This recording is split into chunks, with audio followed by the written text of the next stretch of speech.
जेवण करताना पाणी संपलं. सासून आपल्या सुनबाईला सांगितलं पाणी आण. सून म्हणजे काय? नाही नाही नाही, तू इथं गंगोत्री घेऊन गेल डायरेक्ट. सून म्हणजे ऐक. सून म्हणजे सासूचा ऐक, सासरा ऐक, दिराचा ऐक, जेठाचा ऐक, नवऱ्याचा ऐक, कोणाचाही ऐक. सासू सुनेचे पुसते असू तिला म्हणतात सासू. सासरा सुनेला देतो आसरा त्याला म्हणतात सासरा. ननंद जे कधीच होऊ देत नाही आनंद तिला म्हणतात ननंद. सासरा. जुन्या लोकांनी नाव फार गोड ठेवले. पाण्याचं मडकं फुटलं सुनबाईच्या हातून. म्हातारीने तिचे अख्खे खानदान काढले. जेवण करत नाही का, अंगात बळ नाही का, बापाने शिकवलं का, मायनं असंच वळण लावलं का, तुम्हाला कोण ओळखत होते, तुम्हाला कोण पाहत होते, तुम्हाला लई बोलली म्हातारी. शेवटी जेवण करताना तूप संपलं. म्हातारीने आपल्या पोरीला सांगितलं बेटा तुपाची बरणी होती. गौरान तुपाची बरणी घ्यायला गेली, तिच्या हातून ती बरणी निसटली, खाली पडली आणि फुटले. 5 किलो तूप मातीत गेलं. म्हातारी म्हणे फुटू दे, शनी महाराजले पावलं. हा भेद आहे. सुनबाईच्या हातून मातीचं मडकं फुटलं तर तिला शिव्या द्यायच्या, आणि मुलीच्या हातून गावरान तुपाची बरणी फुटली तर सांगायचं शनीला पावलं. हा भेद आहे. आम्ही फक्त विठ्ठलाचं मानतो, आम्ही कृष्ण मानत नाही. हा भेद आहे. आम्ही कृष्ण मानतो, आम्ही भगवान दत्तात्रयाला मानतच नाही. हा भेद आहे. आम्ही महादेवाला मानतो, आम्ही भैरवनाथ मानतच नाही. हा भेद आहे. परमार्थात भेद नसावा. भेद लयाला जाओ जगाचा भेद लयाला. तुमच्या मुलाच्या डोळ्यात भेद नाहीये म्हणून आम्ही त्याला बंधन केलं. शुकदेव निघून गेले. व्यासांनी आपल्या शिष्यांना बोलवलं आणि आपल्या शिष्यांकडून त्यांना पहिला श्लोक होता बर्हापीठम नटवर बपू, देव किती सुंदर आहे याचं वर्णन केलं. त्यांनी डोळे उघडले, पुन्हा समाधीत गेले. दुसरा श्लोक होता अहोबक्यम स्तनकालुकोटम जिगांसाय पादपेसात विलय मग धातृंच्या त्यांना कमोदयलम शरणम प्रजयम. देव किती दयाळू आहे. जी स्त्री त्याला मारण्याकरता स्तनात विष भरून आली होती त्याने आपल्या मायला जी गती दिली तीच गती त्या बाईला दिली. तो इतका दयाळू आहे. हे शुकांनी ऐकलं आणि त्या विद्यार्थ्यांना विचारलं की हे श्लोक तुम्ही शिकलात कुठून? म्हणले तुमच्या वडिलांकडून. मग त्यांनी 18,000 श्लोक आत्मसात केले, भागवत आत्मसात केलं, व्यासांकडून शिकून घेतलं. मग ते सांगितलं कोणाला? आता आपल्याला थोडंसं महाभारतात जावं लागेल. महाभारताची कथा बघू आपण आणि आपलं पहिलं सत्र आपण आज या ठिकाणी थांबवू. त्याकरता आपण महाभारताची पवित्र कथा आहे, एकदा आपण भजन करू आणि मग तुम्हाला महाभारतातलं मूळ भागवतामध्ये भागवतात महाभारताचा संदर्भ कसा आला तो संदर्भ तुम्हाला सांगतो आणि मग आपण आपलं पहिलं सत्र आजचं या ठिकाणी थांबवणार आहोत.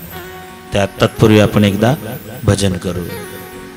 विठ्ठल विठ्ठल विठ्ठला पांडुरंग हरी विठ्ठला.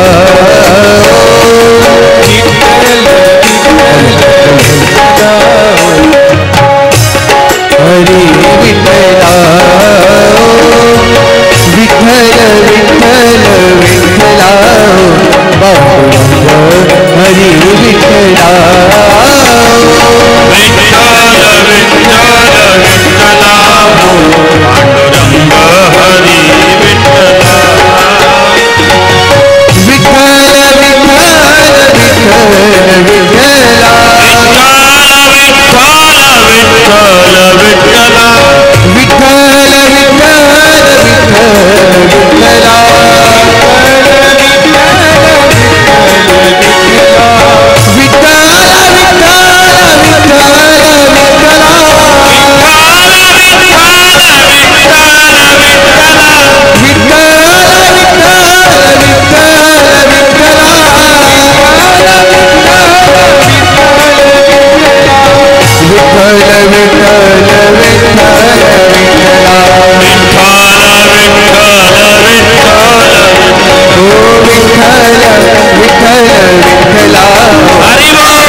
गोपाल कृष्ण भगवान की जय। निर्गते नारदे सुत भगवान बादरायण आश्रय सब प्रथम तत किम करोषति ब्रह्म नद्या सरस्वत्याम आश्रम पश्चिमे तटे शम्या प्रासीते प्रोक्तम ऋषीनाम सत्रवर्धनः।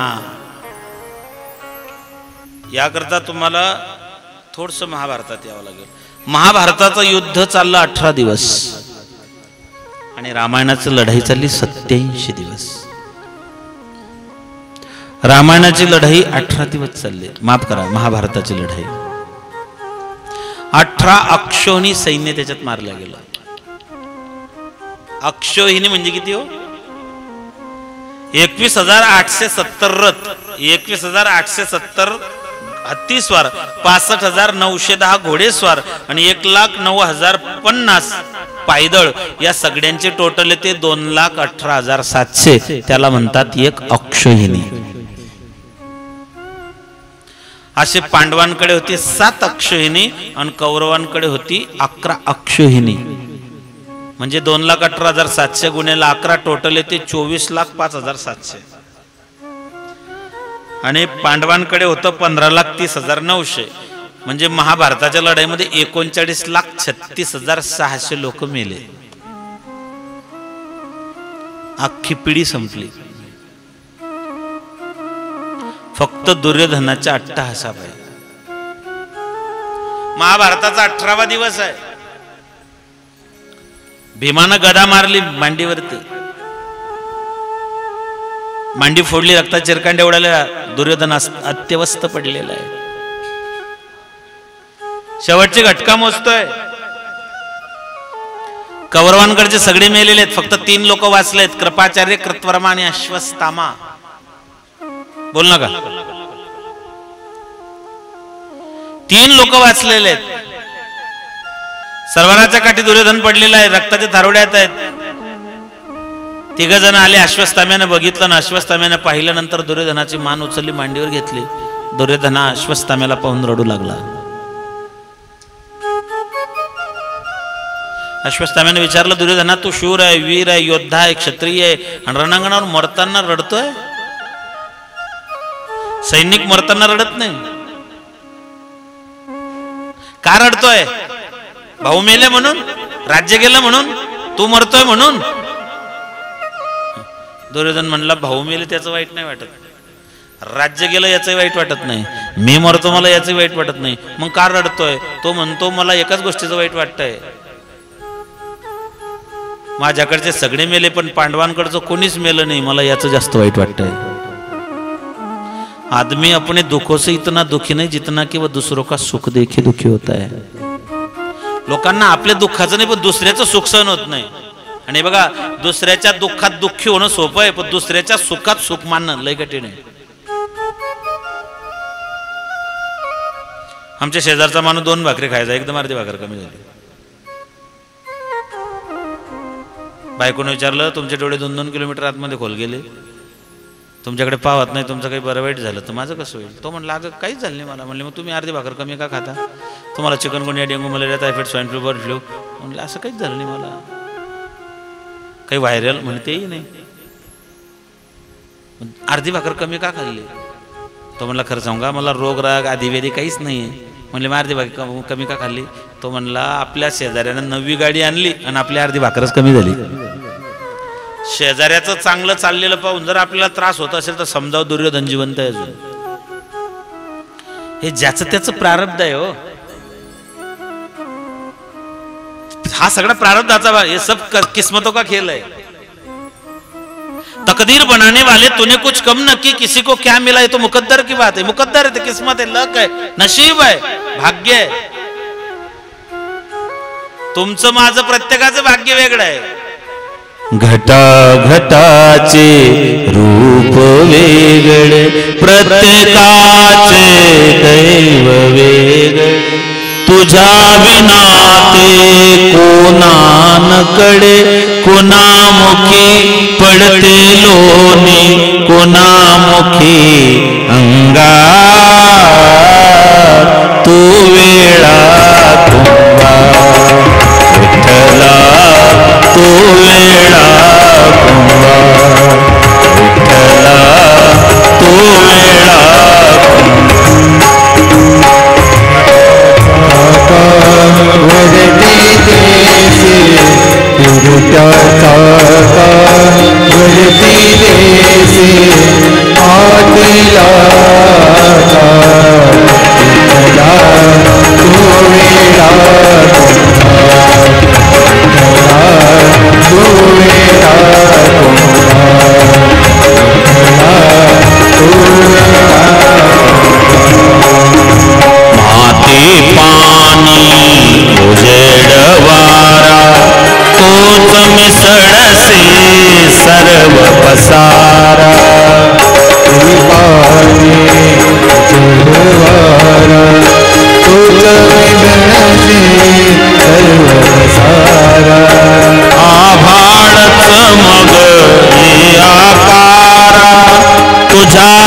अंत ना तो वेळा कुंभा विठ्ठला तो वेळा कुंभा विठ्ठला तो वेळा विठ्ठला तू वेळा कुंभार विठ्ठला तू वेळा कुंभार विठ्ठला तू वेळा कुंभार घडविसी तूच फोडीसी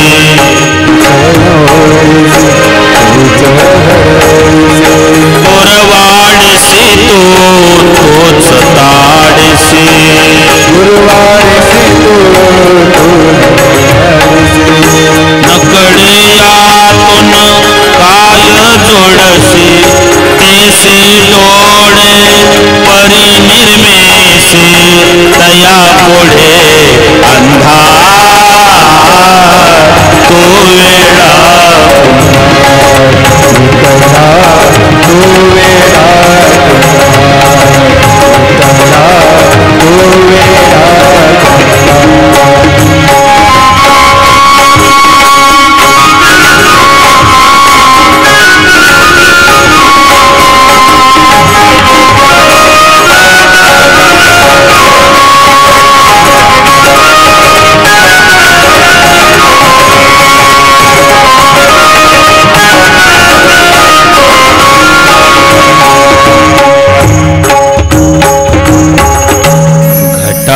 घटाचे रूप आगळे प्रत्येकाचे दैव वेगळे तुझ्या विना ते कोणा नकडे कुणामुखी पडते लोणी कुणामुखी अंगार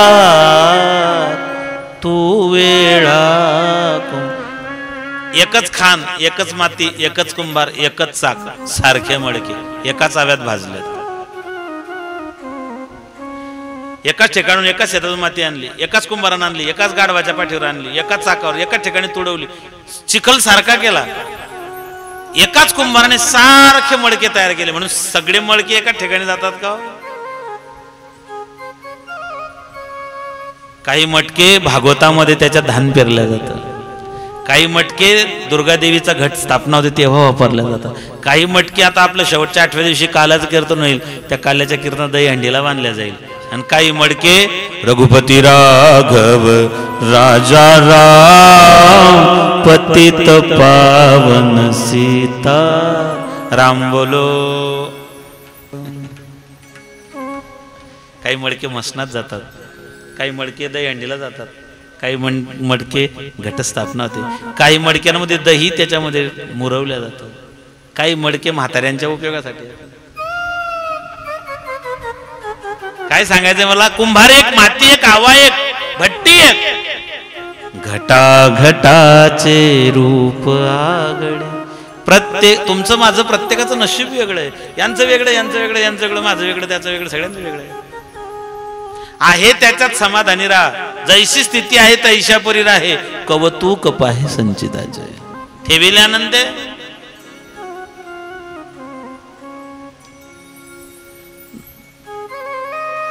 दुसऱ्याच्या सुखात आपलं सुख माना.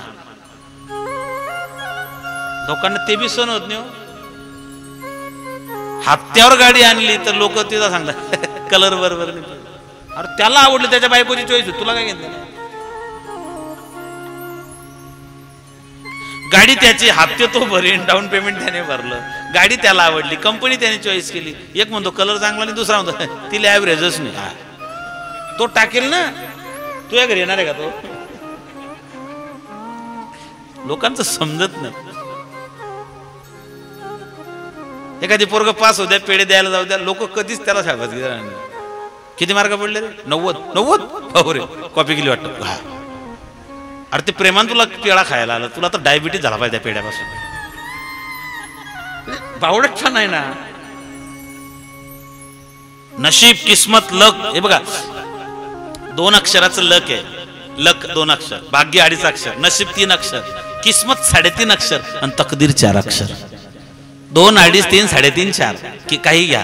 याला सगळ्याला कारणीभूत आहे कर्म. सत्कर्म करा, परमार्थ करा, दान धर्म करा, वाया जात नाही. दुर्योधनाचं कर्म चुकलं. आयुष्यभर लोकांना रडवलं. आज दुर्योधन रडतोय. दुर्योधनाची आई महादेवाची लय मोठी भक्त होती बरं. गांधारी भगवान शंकराची खूप मोठी भक्त होती. रावणाची आई पण महादेवाची खूप मोठी भक्त होती. रावण सामान्य होता. आईसाठी आत्मलिंग घेऊन आला होता, महादेवाचा आत्मलिंग. त्याची आई केक्सी रोज वाळूची पिंड करायची आणि त्या पिंडीची पूजा करते. म्हणलं हॅट, रावणाची आई तू, शोभता का तुला वाळूची पिंड? थांब म्हणले, आत्मलिंगच आणतो कैलासहून आत्मलिंग आणलं. ते गोकर्ण महाबळेश्वरला आहे. जे आत्मलिंग आणलं ते गोकर्ण महाबळेश्वरला आहे.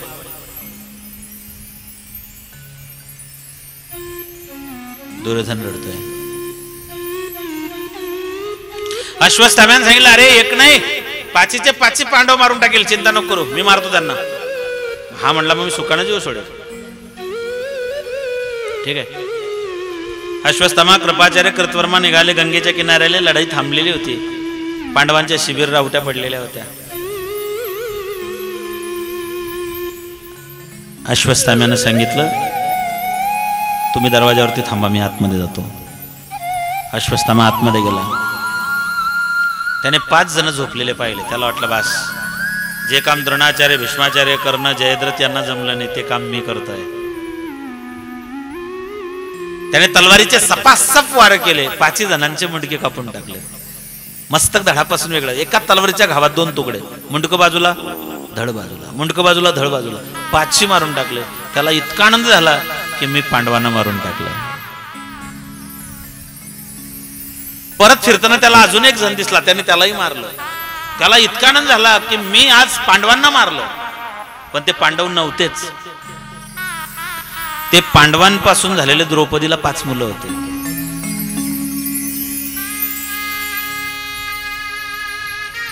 आणि तो जो 6वा मारला होता तो द्रौपदीचा भाऊ होता, दृष्टद्युम्न. अश्वत्थाम्याला वाटलं मी पांडवांना मारलं. हा सूर्य आनंदानं बेभान झाला. दुर्योधनाला निरोप सांगायला गेला. द्रौपदीला माहिती पडलं. मग पांडव कुठे गेले हा प्रश्न निर्माण होतो. तर पांडवांचे मुलं मारल्या गेले, मग पांडव कुठे आहेत? लढाई थांबली. रात्रीची वेळ होती. देवानं पांडवांना आणि या मुलांना सांगितलं, चला आपण गंगेच्या किनारी फिरून येऊ. पांडवांनी ऐकलं, पोरांनी ऐकलं नाही. ते म्हणले तुम्ही जा, आम्ही नाही. ज्यांनी देवाचं ऐकलं ते वाचले.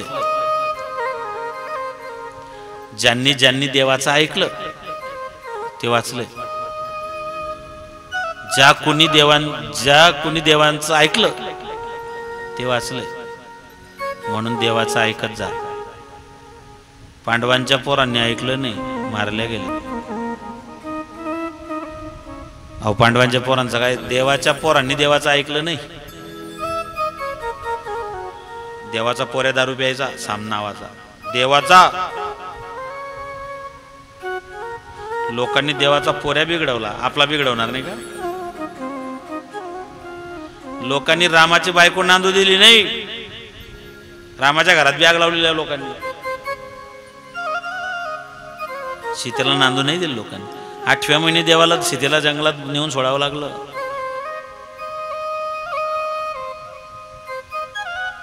भगवान श्रीकृष्ण त्यांची अवस्था जीवनात त्यांच्या मुलांनी किती त्रास दिला. शेवटी उत्तरार्धामध्ये जेव्हा द्रौपदीला माहिती पडलं की माझे 5 मुलं मारल्या गेलेत, ती माया आली. ती शेवटी आई आहे. आई काय असते? लेकराची माय असते, गोठ्यातली गाय असते, लंगड्याचा पाय असते, धरतीची टाय असते, वासराची गाय असते. आई असते एक शिदोरी, सरतही नाही, नुरतही नाही. ज्याला हात नाही त्याला विचारा हाताची किंमत, ज्याला पाय नाही त्याला विचारा पायाची किंमत, ज्याला डोळे नाही त्याला विचारा डोळ्याची किंमत. तशी ज्याला आई नाही त्याला विचारा आईची किंमत काय असते. आई जोपर्यंत असते तोपर्यंत माणसाला आईची किंमत कळतच नाही. आई जोपर्यंत घरात आहे तोपर्यंत माय कळत नाही, आणि ती एकदा गेली की पुन्हा आयुष्यात कधीच भेटत नाही. तुमचं माहेर कुठपर्यंत? तुमचं माहेर कुठपर्यंत? जोपर्यंत माहेरात आई जिवंत आहे तोपर्यंत. मग भाऊ करेल, वडील करतील, वहिनी करेल, सगळे करतील, ती आईपेक्षा जास्त करतील, पण आईची बरोबरी नाही. नुसता आईनं चेहऱ्यावरतून हात जरी फिरवला ना तरी माणसाचा शेण भाग जातो.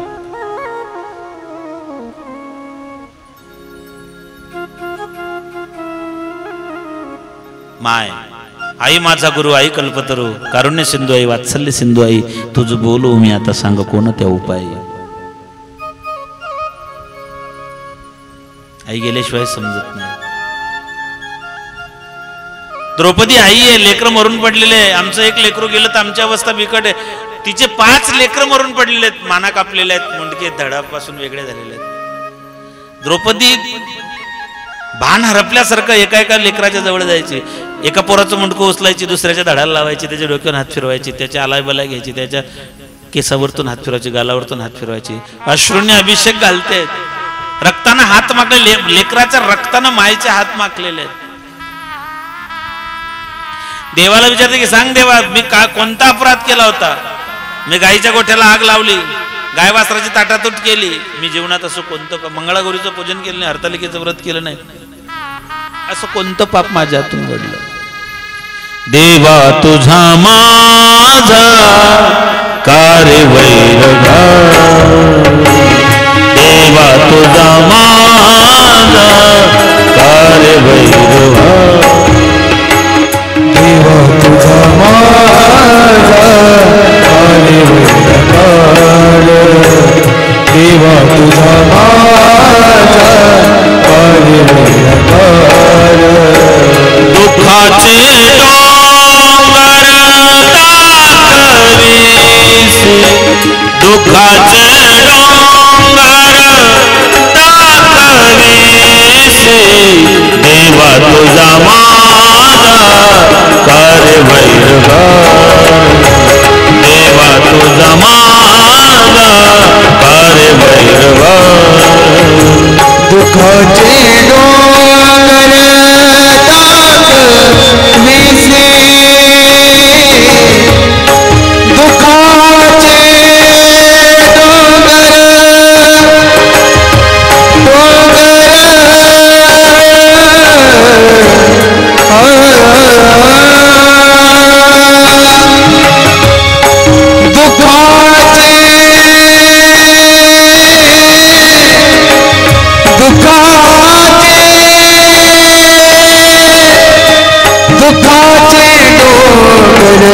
दाखवीसी, दुःखाचे देवा तुझा माझा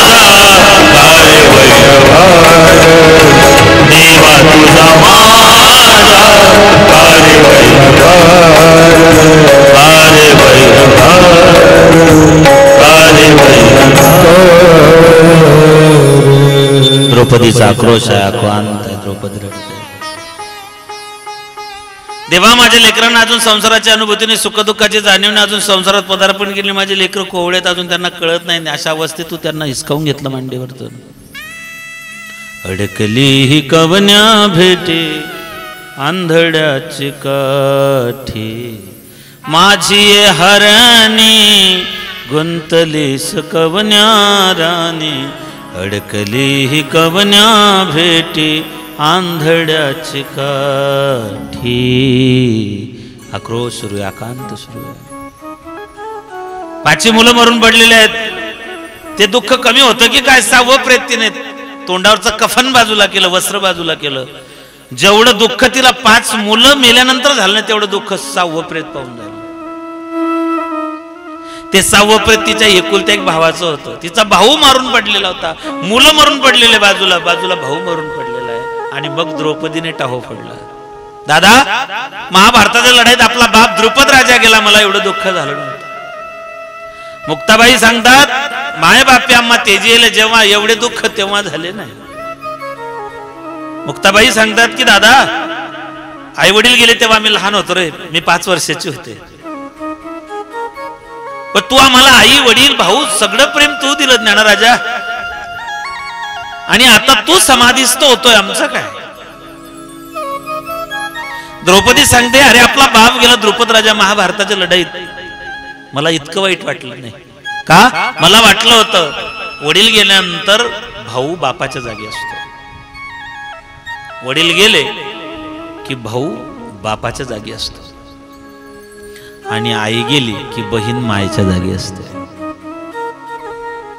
दादा वडील गेले, मला वाटलं माझा भाऊ आहे, माझं माहेर जिवंत आहेत, माझी दिवाळी भाऊबीज अजून आहे, रक्षाबंधन आहे. आता सांग ना, तूच गेला, तुलाच काळानं ओढून नेलं, माझी दिवाळी भाऊबीज साजरी कोण करेल? दिवाळीचा सण येईल, भाऊबीज जवळ येईल, माझ्या समवयस्क माझ्या मैत्रिणी जेव्हा दिवाळीच्या सणाला जातील, मी वेळासारखी तुझी वाट पाहत राहील. माझा भाऊ